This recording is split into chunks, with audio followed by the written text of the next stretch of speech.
Сәлеметсіздер ме, құрметті студенттер? Сіздермен бүгін ежелгі дәуір әдебиеті пәнінен өтетін жаңа тақырыбымыздың атауы Хорезмидің Мұхаббат наме дастаны. Сабақта қарастырылатын сұрақтар: Алтын Орда ақыны Хорезми, Мұхаббат наме дастанының қолжазба нұсқалары, Мұхаббат наме дастанының зерттелуі, Мұхаббат наме дастанының композициялық құрылысы, Мұхаббат наме махаббатты жырлау. Мұхаббат наме дастанының авторы ақын Хорезми. Алтын Орда дәуірі әдебиетінің ең көрнекті үлгісі Мұхаббат наме дастаны. Оны жазған ақын Хорезми. Хорезми ақынның лақап аты. Ақынның шын аты жөні, өмірі, шығармашылығы жайлы мәліметтер сақталмаған. Ақын Хорезми Алтын Орда ханы Жәнібектің тұсында өмір сүрген. Жәнібектің сыр бойындағы әкімдерінің бірі болған Мұхаммед Қожабектің тапсыруы бойынша 1353 жылы Мұхаббат наме дастаны жазылады. Дастанның қолжазба нұсқалары. Мұхаббат наме дастанның екі қолжазба нұсқасы бүгінгі күнге дейін жеткен. Дастанның екі нұсқасы да Лондонның Британия музейінде сақтаулы тұр. Ресей ғылым академиясының Азия халықтары институты 1952 жылы осы екі қолжазба нұсқаның фотокөшірмесін алады.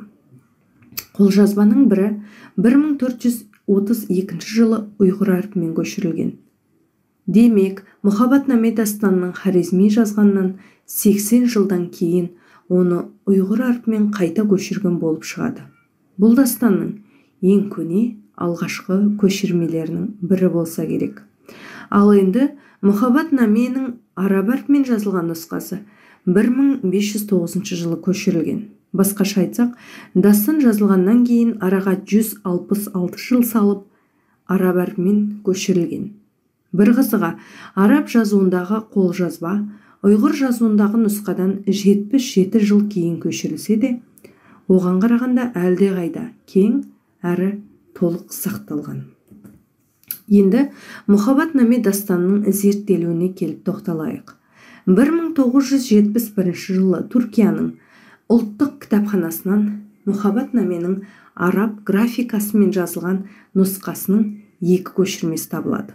Бұл дастанды орыс ғалымдары Бартольд 1924, Самойлович 1928 жылдары және Нәжіп арнайы зерттегені мәлім.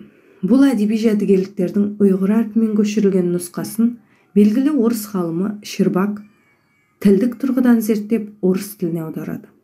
Ал Мұхаббат наменің екі нұсқасында өзара салыстыра келіп, зерттеп, араб әрпімен жазылған нұсқасын қазіргі әріптермен транскрипция жасап, оны орыс тіліне аударып, жан-жақты зерттеген көрнекті ғалым, түрколог Әмір Нәжіп болып келеді.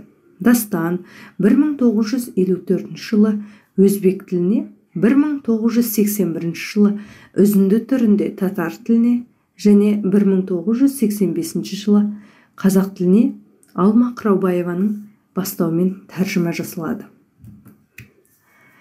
Мұхаббат наме дастанының қазақ ғалымдарының зерттеуінен үзінді тоқталып кетсем. Дастан 1985 жылы қазақ тіліне жаңағы айтқанымыздай Алма Қыраубаеваның бастамасымен тәржіма жасалады.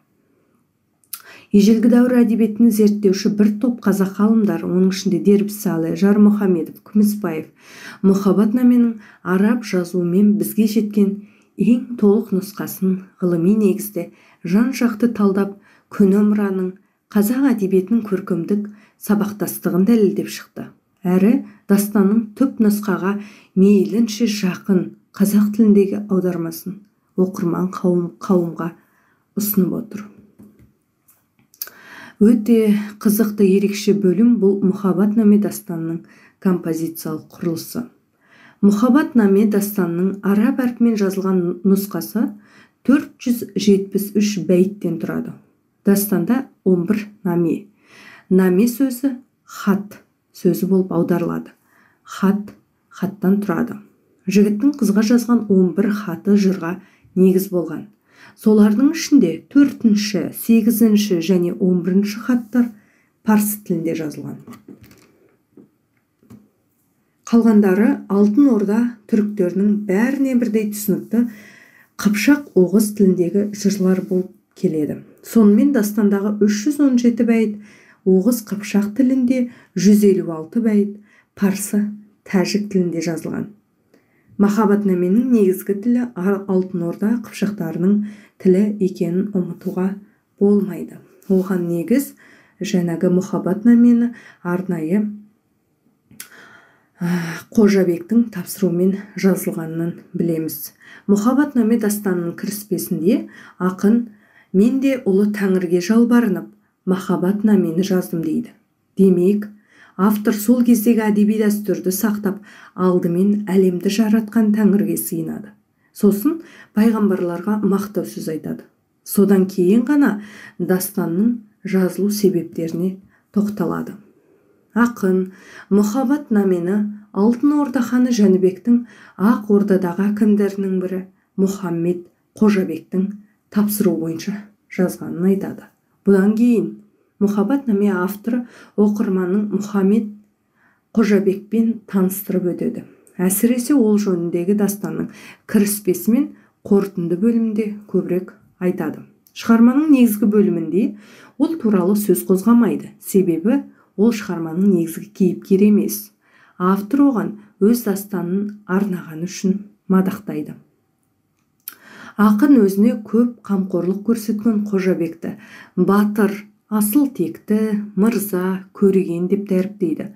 Сондай-ақ Қожабектің Қоңырат руынан екенін, оның Жәнібек ханға жақындығы тілге тиек етеді. Ақын Хорезми Қожабекті жер-көкке сыйғызбай мақтап, оны жомарттыққа Хатымтайдай, батырлыққа Рүстемнен, сұлулыққа Шолпан жұлдызынан озасың дейді. Бұның барлығы кіріспе бөлімінде берілген. Құрметті студенттер, сіздер Немат Келімбетовтің ежелгі дәуір әдебиетінен жаңағы кіріспесінде берілген бөлімдерге үзіндіден мысал келтірулеріңіз керек. Ал енді негізгі бөліміне тоқталайық. Махаббатнаменің негізгі бөлімде жігіттің сүйген қызына деген мөлдір махаббат жырланады. Жігіт сүйген қызына әсемдік әлемінен тең таппай, оны айға да, күнге де теңеп, жер бетіндегі сұлулық атаулының ғажайып картинасını жасайды. Махаббат тек адамзатқа ғана тән емес, асыл қасиет екенін ақын зор шеберлікпен осы жырда суреттейді.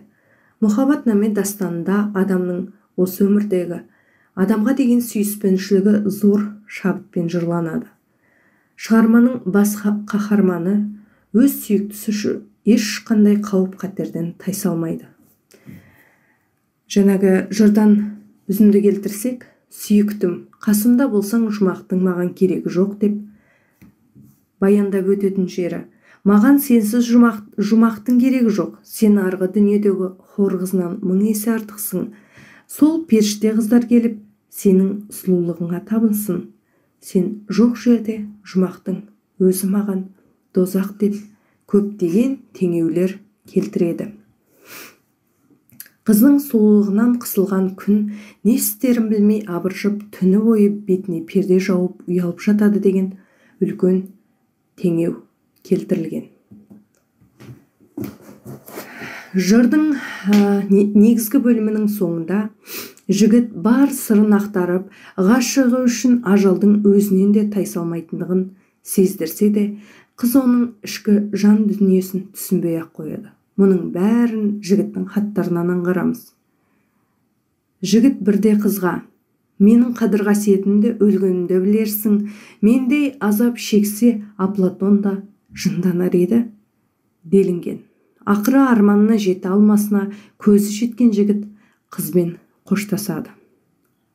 Қыздың бақытты болуына тілектестік білдіреді. Дастанда жігіт өз махаббатына барынша берік, қызбен бір жола қоштасса да сүйіктісінен мәңгі бақи айнымайтынын айтады.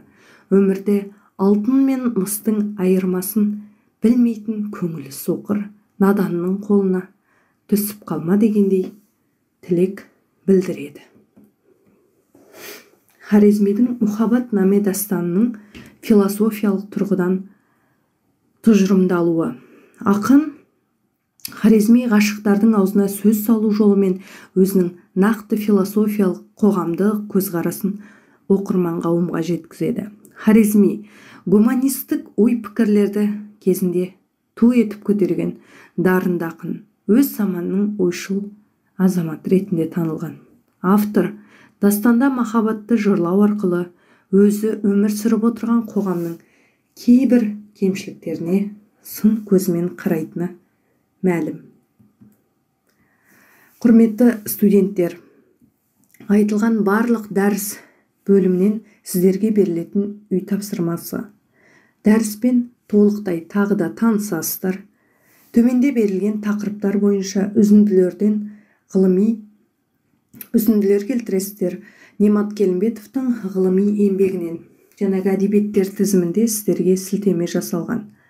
Мұхаммед Қожабектің тапсыруы бойынша жазылған үзінді жаңағы ғылыми еңбектен табу. Одан кейін Қожабектің Қоңырат руынан екен, оның Жәнібек ханға жақындығы туралы, ақын Хорезми Қожабекті жер өкке сыйғызбай мақтаған туралы үзінді келтіру, жігіт сүйген қызына ғашықтық сезімін білдіруі, сүйгені үшін не істейтінін жырлауы жайлы үзінділер келтіресіздер. Және де соңғы тапсырма Мұхаббат наме дастанының көркемдік ерекшеліктеріне тоқталу. Пайдаланылған әдебиеттер тізімінен Немат Келімбетовтің ежелгі дәуір әдебиетіне сілтеме жасалған. Және де сонымен қатар ежелгі дәуір әдебиеті Алма Қыраубаеваның еңбегінен қарасаңыздар болады.